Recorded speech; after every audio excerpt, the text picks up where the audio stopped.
जय हिंद। आज के इस वीडियो में हम लोग 12वीं कक्षा के लिए मनोविज्ञान विषय के चैप्टर नंबर 16 पर परिचर्चा करेंगे। मनोविज्ञान चैप्टर नंबर 16 जिसका नाम होगा सहयोग एवं प्रतिस्पर्धा, समूह संरचना एवं प्रकार। मतलब इस वीडियो में हम लोग जानेंगे सहयोग क्या है, प्रतिस्पर्धा क्या है, समूह किसे कहते हैं, समूह की प्रकृति क्या है और समूह की रचना क्यों की जाती है और इससे क्या लाभ है। तो आइए सबसे पहले चर्चा करें सहयोग क्या है। पहले जानेंगे कि सहयोग क्या है। सहयोग किसे कहते हैं? तो किसी लक्ष्य को पाने के लिए, किसी लक्ष्य को पाने के लिए कई लोगों के द्वारा, व्यक्ति या व्यक्ति के समूह के द्वारा किया गया सम्मिलित प्रयास सहयोग कहलाता है। सहयोग क्या है? बड़ी आसान बात है, आसानी से इसको समझा और लिखा भी जा सकता है कि कई व्यक्ति मिलजुल कर किसी एक लक्ष्य को प्राप्त करने के लिए सामूहिक रूप से प्रयास करते हैं, तो व्यक्तियों के द्वारा किया गया उसी सामूहिक प्रयास को हम सहयोग कहते हैं। जैसे क्रिकेट संसार का सबसे लोकप्रिय खेल है। क्रिकेट की जब प्रतिस्पर्धा होती है, चाहे वह 2020 हो या टेस्ट सीरीज हो या कोई भी कप हो, तो कोई एक खिलाड़ी अपने बल पर किसी अवार्ड को नहीं जीत सकता है। क्रिकेट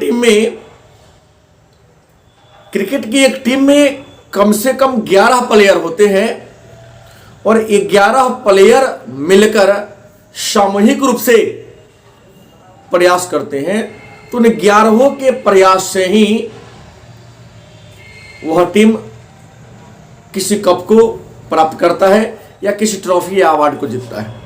तो व्यक्ति या व्यक्ति के समूह के द्वारा जब सम्मिलित रूप से प्रयास किया जाए और सबके प्रयास से जब किसी प्रतिस्पर्धा को जीत ले, मिलीजुली प्रयास से किसी अवार्ड को प्राप्त कर ले, तो उसे कहते हैं सहयोग। याद रखेंगे, सहयोग के परिणाम, सहयोग का पुरस्कार, सहयोग का फल सामूहिक होता है। दूसरी बात कर लें, प्रतिस्पर्धा क्या है, कंपटीशन क्या है, प्रतिस्पर्धा कहते किसे हैं? तो प्रतिस्पर्धा अंग्रेजी में कंपटीशन, लक्ष्य एक हो और उस लक्ष्य को पाने वाले अनेक हो। लक्ष्य एक हो, जैसे एक मार्कर है, इस मार्कर को अगर प्राप्त करने के लिए अनेक लोग व्यक्तिगत रूप से प्रयास करते हैं। एक लक्ष्य हो लेकिन एक ही लक्ष्य को अनेक लोग, बहुत सारे लोग व्यक्तिगत रूप से यदि पाने के लिए प्रयास करता हो, तो इसे ही कंपटीशन या हिंदी में प्रतिस्पर्धा कहेंगे।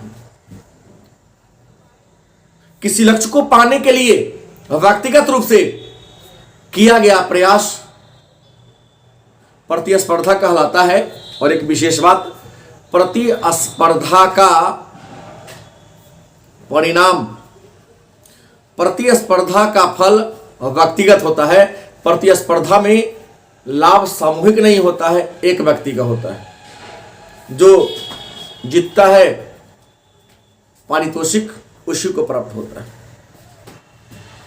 या इसको ऐसे भी कर सकते हैं, दो समूहों के बीच किसी लक्ष्य को प्राप्त करने के लिए हो रहे द्वंद्व को हम प्रतिस्पर्धा कहते हैं। जैसे क्रिकेट वर्ल्ड कप ले ले, क्रिकेट वर्ल्ड कप के फाइनल में दो टीम आते हैं, अपने आप को विजेता घोषित करने के लिए दोनों ही टीम भरपूर प्रयास करते हैं, कठिन मेहनत करते हैं। तो दो टीमों के द्वारा एक ही लक्ष्य को प्राप्त करने के लिए किया गया प्रयास प्रतिस्पर्धा या कंपटीशन कहलाता है। अब चर्चा करेंगे तो सहयोग और प्रतिस्पर्धा हमने चर्चा किया। तो सहयोग और प्रतिस्पर्धा के निर्धारक तत्व, हमने सहयोग के परिभाषा को जाना, प्रतिस्पर्धा के परिभाषा को भी जाना। अब चर्चा करेंगे सहयोग एवं प्रतिस्पर्धा के निर्धारक तत्व कौन कौन है। मतलब जो मेरा अगला प्रश्न होगा वो होगा सहयोग एवं प्रतिस्पर्धा के निर्धारक तत्व। सहयोग एवं प्रतिस्पर्धा के निर्धारक तत्व कौन कौन है। तो सहयोग एवं प्रतिस्पर्धा, हम किसी का सहयोग क्यों करते हैं या हम कंपटीशन क्यों करते हैं। तो सहयोग और प्रतिस्पर्धा के तीन निर्धारक तत्व हैं। पहला पारितोषिक संरचना। पहला क्या है, तो पहला होगा सहयोग और संरचना के पहला कारक होगा पारितोषिक।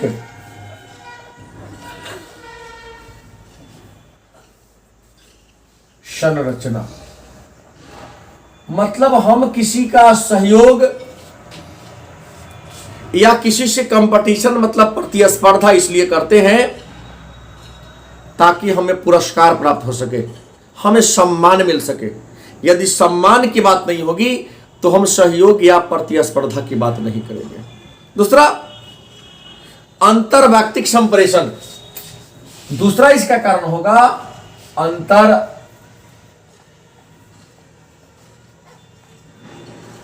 वैयक्तिक संप्रेषण। सहयोग एवं प्रतिस्पर्धा का जो दूसरा निर्धारक तत्व है वह है अंतरवैयक्तिक संप्रेषण। माने एक व्यक्ति का दूसरे व्यक्ति से विचार विमर्श, तालमेल का मिलना, विचारों का मिलना। क्योंकि जब विचार मिलते हैं तब जाकर के हम सहयोग या प्रतिस्पर्धा की बात करते हैं। तीसरी बात होगी परस्परता।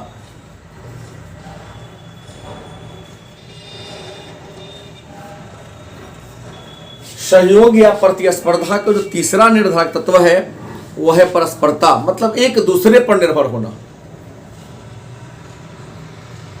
क्योंकि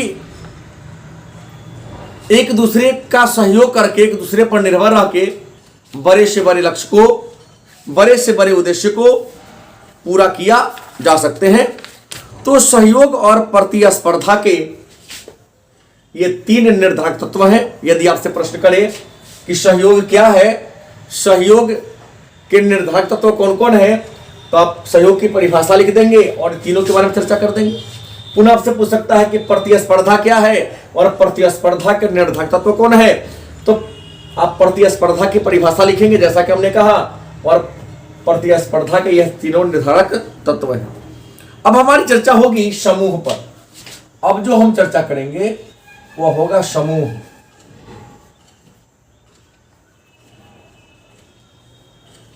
ग्रुप।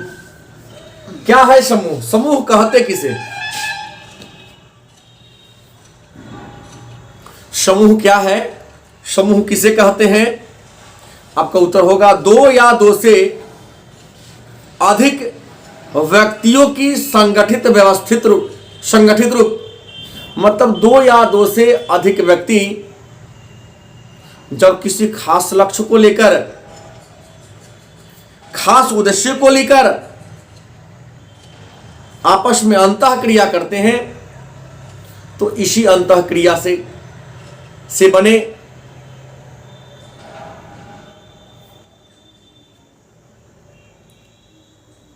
लोगों का मेल मिलाप समूह कहलाता है। मतलब किसी लक्ष्य को पूरा करने के लिए, किसी उद्देश्य को पूरा करने के लिए जब दो या दो से अधिक व्यक्ति आपस में मिलते हैं तो समूह का निर्माण होता है। समूह क्या है?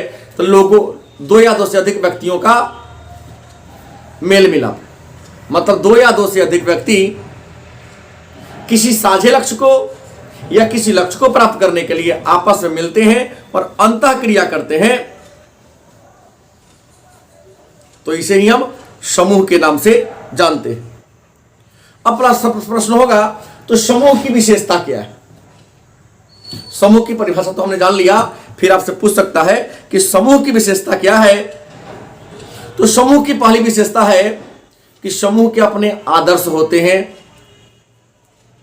प्रत्येक समूह के अपने लक्ष्य होते हैं और उसी लक्ष्य को पूरा करने के लिए वह समूह काम करता है। समूह की दूसरी विशेषता है कि हर समूह की अपनी अलग अलग पहचान होती है। मतलब समूह का लक्ष्य, एक खास लक्ष्य होता है जो समूह की विशेषता है। दूसरा, समूह की अपनी एक अलग पहचान होती है। तीसरा, समूह की विशेषता है कि सदस्यों के आवश्यकता को पूरा करना। समूह की तीसरी विशेषता है सदस्यों के आवश्यकताओं को पूरा करना। चौथी विशेषता है परस्पर निर्भर होना। समूह के सदस्य परस्पर एक दूसरे पर क्या होते हैं? निर्भर होते हैं। अब है तो एक नया बात आता है, समूह हमने कहा, तो क्या भीड़ को समूह कहा जाएगा? क्या दल को समूह कहा जाएगा? तो पहले तो जानना होगा कि भीड़ है क्या। हमने समूह की परिभाषा दिया, दो या दो से अधिक व्यक्ति किसी लक्ष्य को पूरा करने के लिए आपस में अंतः क्रिया करते हैं तो समूह कहते हैं।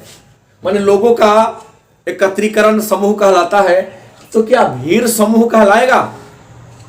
तो नहीं, भीड़ लोगों का एकत्रीकरण है, लेकिन भीड़ को समूह नहीं कहा जाएगा, क्योंकि समूह की अपनी एक दशा होती है, अपनी दिशा होती है, विशेषता होती है। लेकिन भीड़ की न कोई दशा होती है, न कोई दिशा होती है और कोई विशेषता भी नहीं होती है। इसलिए भीड़ को समूह नहीं कहा जाएगा। फिर दल क्या है? तो किसी लक्ष्य को पूरा करने के लिए तात्कालिक रूप से कुछ लोगों का समूह, कुछ लोगों का मेलजोल दल कहलाता है। अब है लोग समूह में शामिल क्यों होते हैं? एक महत्वपूर्ण बात है कि लोग समूह में क्यों शामिल होते हैं।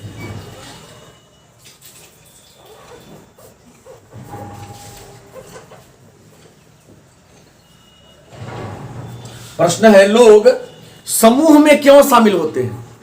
हम किसी समूह का सदस्य क्यों बनते हैं? तो आपको बता दें कि हम किसी समूह में शामिल होते हैं, इसके पीछे कई कारण हैं। समूह में शामिल होने के कई कारण हैं। तो आपको बता दें कि समूह में शामिल होने का पहला कारण प्रतिष्ठा या हैसियत। प्रतिष्ठा पाने के लिए, अपने हैसियत को, अपने पावर को बढ़ाने के लिए व्यक्ति समूह में शामिल होता है। समूह में शामिल होने का दूसरा कारण है सुरक्षा। समूह में शामिल होने का जो दूसरा महत्वपूर्ण कारक है वह है सुरक्षा। कि व्यक्ति अकेला कमजोर होता है। कोई भी व्यक्ति क्या होता है? अकेला कमजोर होता है और अकेला असुरक्षा का भाव, भय से रहता है। व्यक्ति अपनी सुरक्षा के लिए समूह का सदस्य बनता है। उसके बाद तीसरा, सामाजिक आवश्यकताओं की पूर्ति।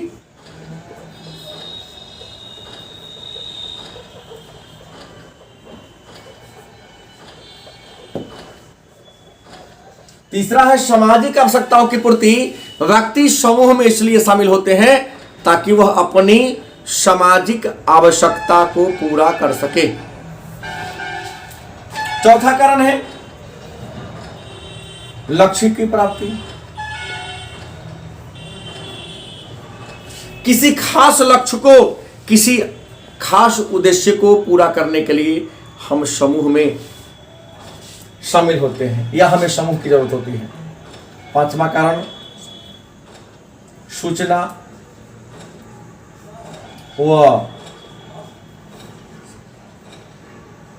ज्ञान प्राप्ति हेतु हम किसी समूह में इसलिए शामिल होते हैं ताकि हमें नए नए प्रकार की सूचना, नए नए प्रकार के संदेश और अच्छी अच्छी ज्ञान की प्राप्ति हो सके। हम इसलिए समूह में शामिल होते हैं। और समूह में शामिल होने का जो छठा कारण है वह है आत्मसम्मान। आत्मसम्मान या आत्मसंतुष्टि भी के लिए भी हम समूह में शामिल होते हैं। तो प्रश्न आता है कि लोग समूह में क्यों शामिल होते हैं। तो ये 6 कारणों को आप लिख करके आप अच्छा अंक प्राप्त कर सकते हैं। अब सवाल है कि समूह की अवधारणा क्या है, या समूह निर्माण के चर्चा अगला टॉपिक करें।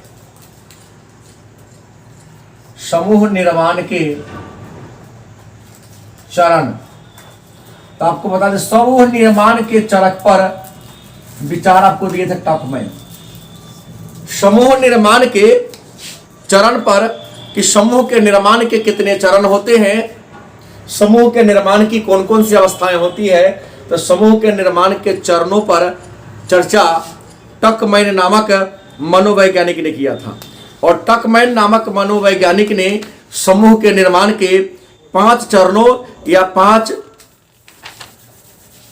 टकमैन के अनुसार समूह के निर्माण के कितने चरण होते हैं। तो समूह के निर्माण के 5 चरण होते हैं। मतलब समूह के निर्माण की कितनी अवस्थाएं हैं, तो आपको बता दें कि टकमैन के अनुसार समूह के निर्माण की 5 अवस्था है। पहला है निर्माण या आकृतिकरण। जो पहली अवस्था है उसका नाम है निर्माण ऑब्लिक आकृतिकरण। समूह निर्माण की जो दूसरी अवस्था है उसका नाम है विप्लवन या झंझावात।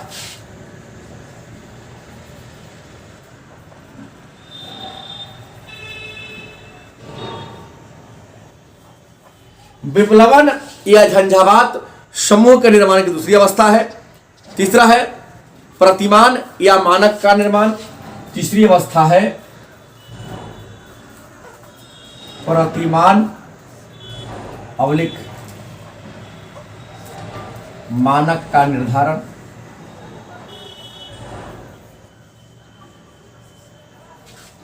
अगली अवस्था है निष्पादन एवं समापन की अवस्था।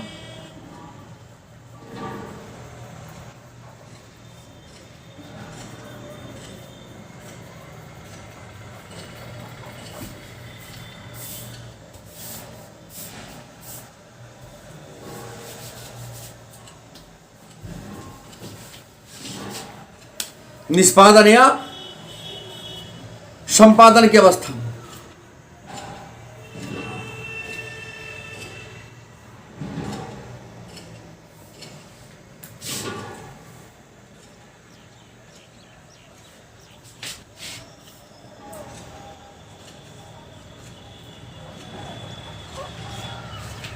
निर्माण या आकृतिकरण क्या है।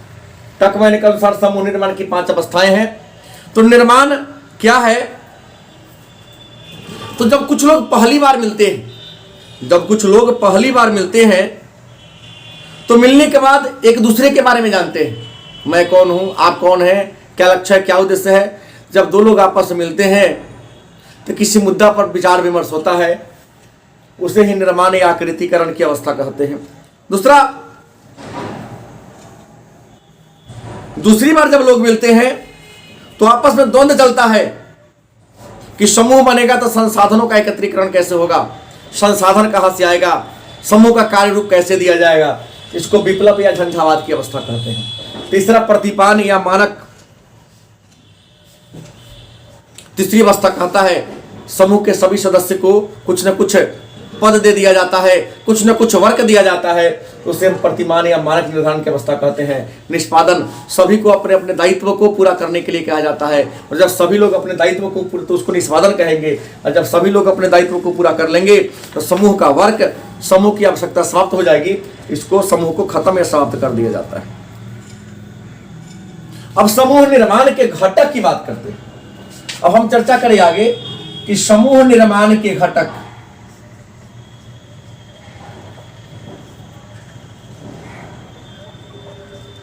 तो समूह निर्माण के घटक कौन कौन है या तत्व कौन कौन है? तो समूह निर्माण के घटक की बात करें या तत्व की बात करें तो समूह निर्माण के कई घटक के तत्व है। जैसे पहले भूमिका, समूह निर्माण के घटक में पहले क्या होगा? भूमिका। जब समूह बनता है तो समूह की एक भूमिका होती है कि समूह के को किस क्षेत्र में काम करना है। समूह में कौन पिता के रूप में होगा, कौन पुत्री के रूप में होगा, कौन पति के रूप में होगा, पति के रूप में क्या काम होगा, पत्नी के रूप में क्या काम होगा, पिता के रूप में क्या काम होगा, पुत्री के रूप में क्या काम होगा। समूह का भी एक भूमिका होता है।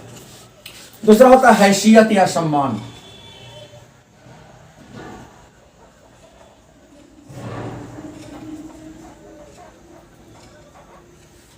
समूह के निर्माण का दूसरा जो घटक होगा हैसियत या सम्मान। हर सदस्य का, समूह के हर सदस्य का अपना एक हैसियत होगा, उसका अपना, अपने पद का अपना एक मान होगा। तीसरा होगा प्रतिमान या मानक।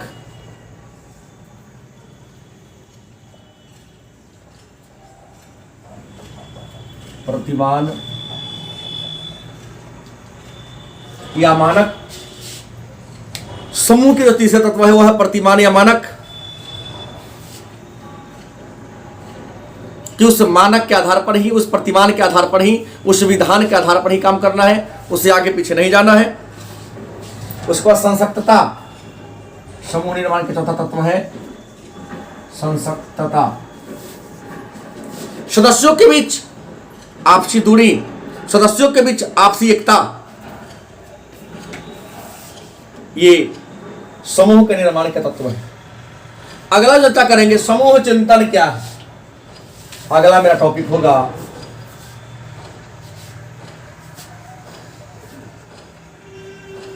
समूह चिंतन क्या है। समूह चिंतन क्या है या समूह चिंतन से आप क्या समझते हैं? तो कहता है समूह चिंतन पर इरविंग, समूह चिंतन पर विचार इरविंग जेनिस महोदय ने दिया था। समूह चिंतन क्या है? तो समूह की सफलता के लिए, किसी काम को सफलता के लिए समूह के सदस्यों के द्वारा जो विचार विमर्श किया जाता है, क्योंकि आप जानते हैं कि यदि नेतृत्व प्रभावकारी होगा, नेता अच्छा होगा तो समूह का कार्य सफलता मिलेगी। लेकिन समूह यदि सक्षम नहीं होगा, नेतृत्वकर्ता यदि अच्छा नहीं होगा तो उसका परिणाम अनर्थकारी होगा। तो समूह के कार्यों का अच्छा से निष्पादन कैसे किया जाए, इस पर जब हम विचार विमर्श करते हैं तो इसको हम समूह चिंतन के नाम से जानते हैं। अब मन में प्रश्न होगा तो समूह के प्रकार कितने? अब अंत में हमारा प्रश्न आता है कि समूह के प्रकार कितने हैं, तो आइए चर्चा करते हैं समूह के प्रकार। समूह के प्रकार कितने हैं? समूह के प्रकार कितने हैं तो आपको बता दे, वास्तव में देखा जाए तो समूह के दो ही प्रकार हैं। अगर रियल में देखा जाए तो समूह को हम दो प्रकार में ही बांटते हैं, लेकिन यहाँ 2-3-4 वर्गों में चर्चा करेंगे। समूह के प्रकार में सबसे पहले आता है प्राथमिक समूह, दूसरा में आता है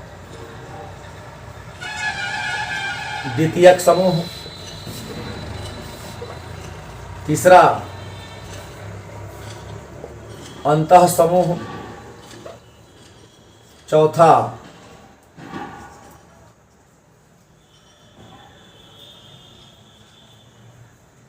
बाह्य समूह, पांचवा औपचारिक समूह,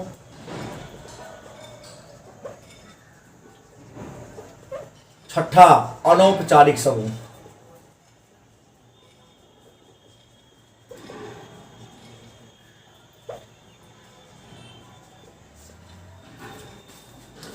समूह के ऐसे कई रूप हैं, लेकिन मूल तो समूह के दो ही प्रकार है, एक प्राथमिक और एक दूसरा है द्वितीयक। प्रश्न है तो ये सब पर चर्चा कर लें, समूह के प्रकार कौन कौन है। तो पहले हम चर्चा करेंगे प्राथमिक समूह पर। प्राथमिक समूह किसे कहते हैं? तो प्राथमिक समूह उस समूह को कहते हैं जिस समूह के सभी सदस्यों के बीच रक्त का संबंध हो, जिस समूह के सभी सदस्य आपस में अंतः क्रिया करते हो, समूह के सभी सदस्य किसी न किसी रिश्ते नाते में आपस में क्या हो, जुड़े हो। और प्राथमिक समूह की खासियत है कि प्राथमिक समूह की सदस्यता जन्मजात होती है, लोग जन्म लेते ही उस समूह का सदस्य बन जाता है। यह है प्राथमिक समूह। और प्राथमिक समूह का उदाहरण है हमारा परिवार, खेल के साथी जो बचपन के थे, प्राथमिक समूह का उदाहरण है। द्वितीयक समूह, द्वितीयक समूह को कहते हैं जिसके सदस्यों का आमने सामने का संबंध नहीं होता है, रक्त का संबंध नहीं होता है। किसी खास लक्ष्य को पूरा करने के लिए, किसी खास उद्देश्य को पूरा करने के लिए यदि लोग आपस में संगठित हो जाते हैं तो उसको हम द्वितीयक समूह के नाम से जानते हैं। जैसे राजनीतिक दल द्वितीयक समूह का उदाहरण है। फिर अंतः समूह, तो आपको बता दें कि अंतः समूह और प्राथमिक समूह में कोई अंतर नहीं है, और बाह्य समूह और द्वितीयक समूह में कोई अंतर नहीं है, दोनों समान है। तो अंतः समूह क्या है? तो अंतः क्रियाओं के द्वारा, लोगों के आपसी अंतः क्रिया के द्वारा बने समूह को अंतः समूह कहेंगे। जैसे परिवार अंतः समूह का, अब बाह्य समूह मतलब द्वितीयक समूह। किसी खास लक्ष्य को पूरा करने के लिए जब कई जगह के लोग आपस में इकट्ठा हो जाते हैं, साझा लक्ष्य को पूरा कर लेते हैं, तो इसको हम बाह्य समूह के नाम से जानते हैं। लेकिन एक नया आ गया, औपचारिक समूह क्या है और अनौपचारिक समूह क्या है। औपचारिक समूह क्या है या अनौपचारिक समूह क्या है?